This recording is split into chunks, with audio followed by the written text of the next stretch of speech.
I was lying on the bathroom floor at my friend's parents' house after puking my guts out. I had to lie on the bathroom floor because I didn't have the strength to haul myself back and forth from the bedroom to the bathroom. Laying with my face on the cold tile, I felt more confused, lost, and further away from home than I ever had before. I'd been struck by an affliction that strikes many people, the dreaded Delhi belly. I was in Delhi, India at the time. I'd come on a trip to explore the country of my heritage with my friend. We had traveled around the country, and luckily on the last leg of our journey is when we both got struck by this dreaded affliction. We were at the home of the parents of another friend of ours from Canada. It's amazing how the greatest epiphanies come to you in the strangest and darkest moments. As I lay there with my head on the cold tile, just having purged everything physically inside of me for the umpteenth time, I started to question the guilt and weight of the emotional burdens I was also carrying. Maybe this physical purge was just symbolic of an emotional purge that needed to happen as well. I'm third-generation Canadian. My grandparents came to Canada from India. As much as we would all like to think of Canada as this beautiful, inclusive place, Canadianness, ironically by many, is still classified as whiteness. I've realized this through my life when I get questions like, where are you from? Toronto. I mean, where did you grow up? Brampton. Where were you born? Toronto. What's your nationality? Canadian. I mean, what's your ethnic heritage? Indian. I knew it. What's your favorite curry? You must love spicy food. What's it like to grow up with super strict parents? And sadly, this is a conversation I've had too many times to be able to count. This means I must be embraced open-heartedly by people of an Indian heritage, right? Not quite. A lot of them have had a different reality than me. They were born in India, or their parents came to Canada shortly after they were born. They have extended family there that they go and visit regularly. I have no family in India, no one to visit, and no one to connect with there.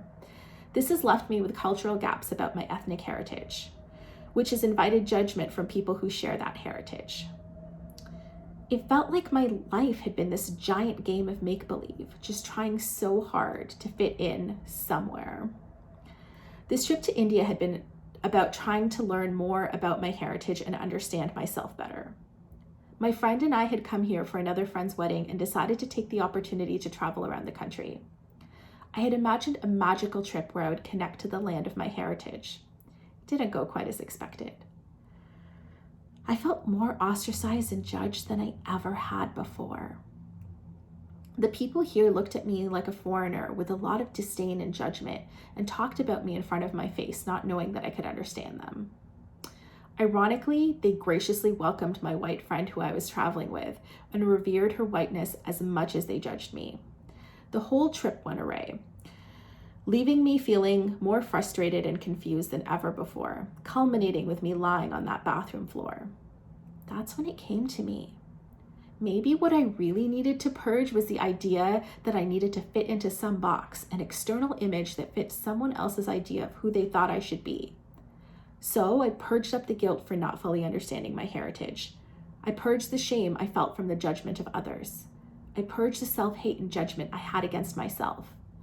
When I finally boarded my plane back to Canada, after all that purging, I reflected back on my trip to India. It hadn't been what I expected, but exactly what I needed. After all that purging, I ended up creating the space for the courage and audacity to finally be myself, the self that didn't fit into a box. And I realized that we judge others because it's easier for us to understand them when they fit into a box that we can typecast. It lets us organize them in our minds. But none of us really fit into boxes, nor are we meant to. You might be straddling the box of nationality and ethnic heritage like me, or you might be straddling the box of gender or sexuality or a million other things. Don't make the mistake of thinking you aren't enough because you don't fit into a particular box or another person's image of what you should be. You're not meant to be convenient and fit in.